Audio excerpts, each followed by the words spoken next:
खिलजी वंश। खिलजी वंश के बारे में लिखना है 1290 से 1320 तक खिलजी वंश ने यह 30 वर्षों का शासन 30 वर्षों का शासन याद रखिएगा। सबसे पहले हम लोग को देखना है मुगल वंश समाप्त हुआ 84 वर्षों का शासन करने के बाद अब हम लोग का आया है खिलजी वंश। खिलजी वंश का शासन काल रहा है 30 वर्षों का शासन काल रहा है। आप लोगों को पता होना चाहिए खिलजी वंश का संस्थापक फिरोज खिलजी या जलालुद्दीन खिलजी हुआ करता था। जलालुद्दीन खिलजी हुआ करता था। इसका स्थापना अलाउद्दीन खिलजी ने किया। दिल्ली सल्तनत में किसको तो कैकुबाद को मारकर फेंका और 3 महीने तक, ठीक है ना, शमसुद्दीन के अंगरक्षक रहा। 3 महीना बाद 4 महीना बाद उन्होंने क्या किया कि दिल्ली सल्तनत पर खिलजी वंश का स्थापना कर दिया।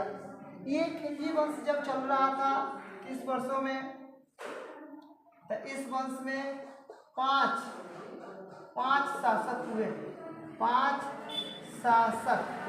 शासक हुए, याद रखिएगा 5 शासक हुए। पहला का नाम स्वयं आता है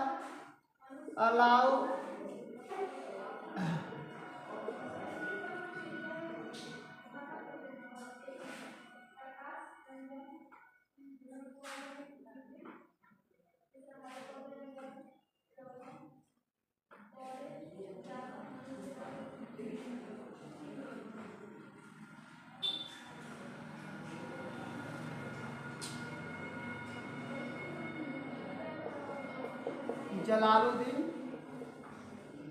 खिलजी, याद रखिएगा। फिरोज शाह खिलजी या उन्हीं का नाम होता था जलालुद्दीन फिरोज शाह खिलजी हुआ करता था। और इस वंश में 5 शासक हुआ करते थे। एक में हो जाएगा फिरोज खिलजी, ये हो जाएगा खिलजी।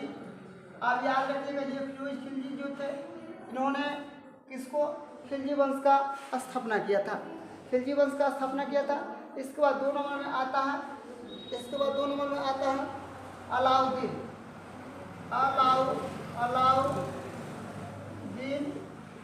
खिलजी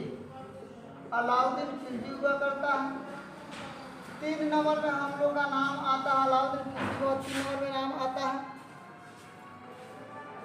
शिहाबुद्दीन। 4 नंबर में आता है हम लोग का कुतुबुद्दीन मुबारक। ये शिहाबुद्दीन अमर हो जाएगा, याद रखिएगा। कुतुबुद्दीन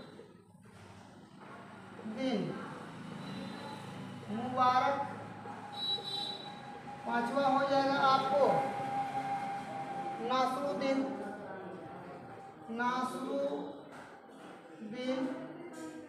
खिलजी।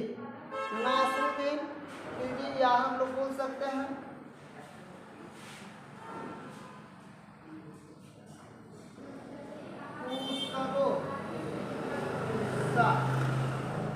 खुसरो शाह भी हम लोग बोल सकते हैं, खुसरो शाह। याद रखिएगा ये हम लोग का खिलजी वंश का नाम थोड़ा सा अजीब आता है बेचारे सबका।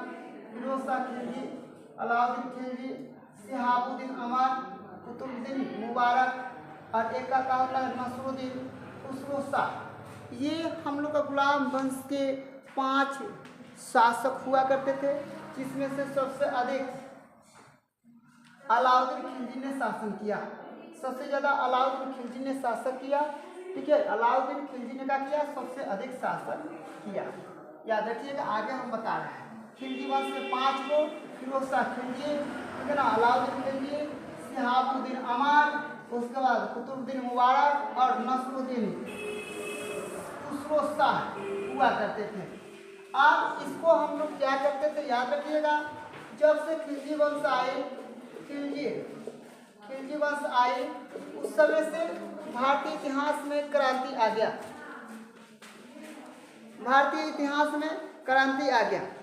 भारतीय इतिहास में क्रांति आने के बाद, भारतीय इतिहास में क्रांति आने के बाद ये पे क्या क्या चीज हुई, थोड़ा सा उसको ध्यान रखिए।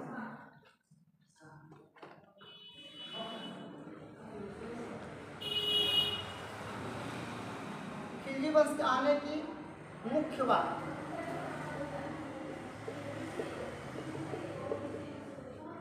इसके आने से सामाजिक, राजनैतिक, सामाजिक राजनैतिक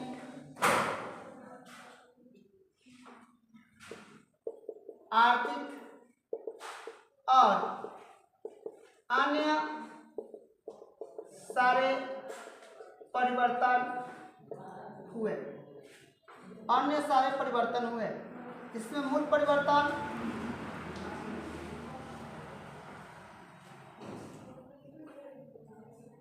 खिलजी वंश को भारतीय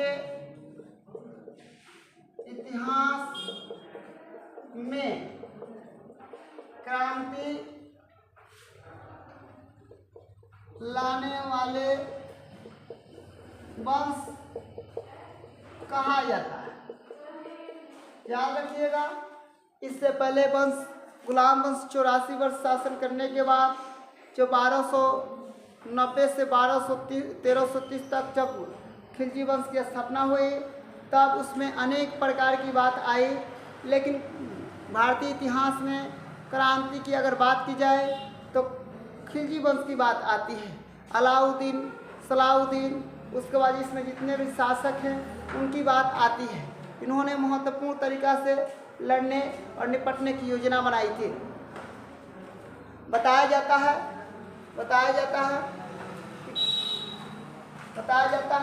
कि खिलजी वंश का समान अर्थ होता है।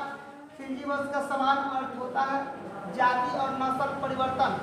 जाति और नस्ल परिवर्तन, याद रखिएगा, आप लोगों को बता रहे हैं।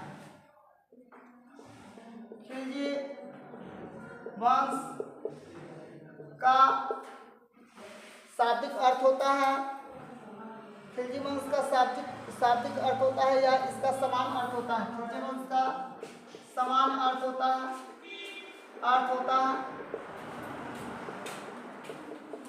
जाति और नस्ल को समाप्त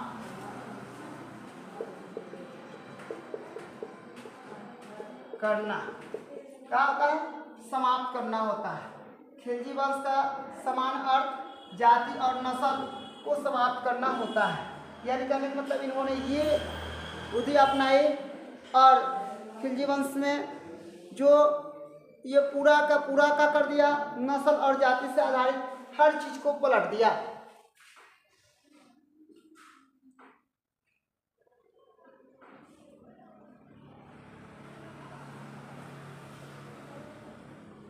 क्योंकि याद रखिएगा, क्योंकि इल्बरी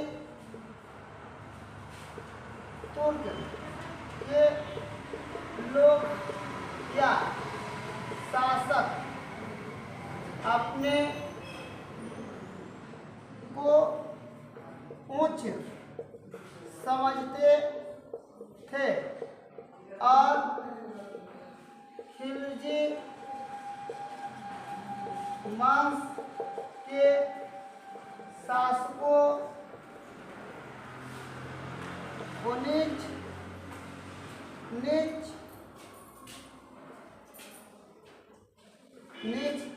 या निम्न समझते थे। याद रखिएगा, यहाँ पे क्या उसको होता है, उसको निम्न या क्या समझते थे, नीच समझते थे। उसको निम्न या क्या समझते थे, नीच समझते थे। यहाँ पे याद रखिएगा, तुर्क का एक व्यक्ति था। याद रखिएगा, हम आप लोग को बता रहे हैं ये उच्च और निम्न की बात है, ठीक है। निम्न और उच्च की बात है, हम इसमें बात करते हैं। ये जब नस्ल और जाति से परिवर्तन हुआ, यहाँ पे बात कही गई। याद रखिएगा, मोहम्मद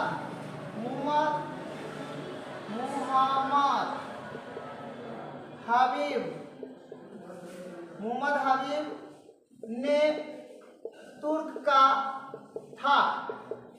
उन्होंने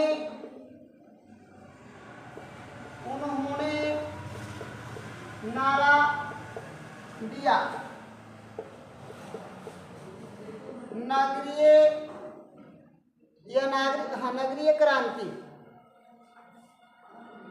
नगरीय क्रांति। उन्होंने नारा दिया कि नगरीय क्रांति, परंतु खिलजी वंश के संस्थापक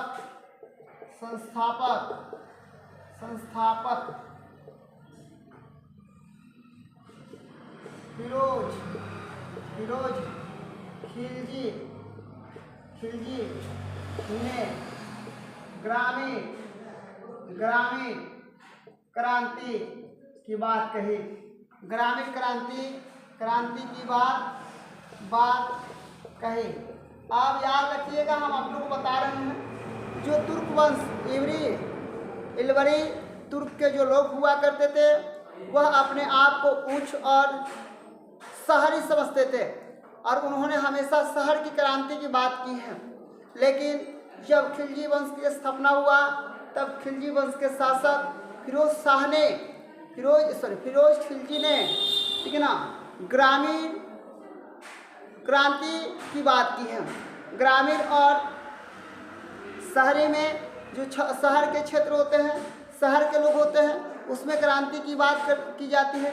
परंतु जो ग्रामीण क्रांति की बात है, गांव और क्या होता है, कस्बे वगैरह में क्रांति लाने की बात कही जाती है।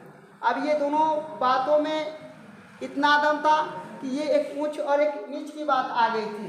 तो मोहम्मद हबीब जो है उच्च की बात करते थे, ठीक है ना, जबकि फिरोज खिलजी निम्न की नीच की बात करते थे। किसकी बात करते थे, नीच की।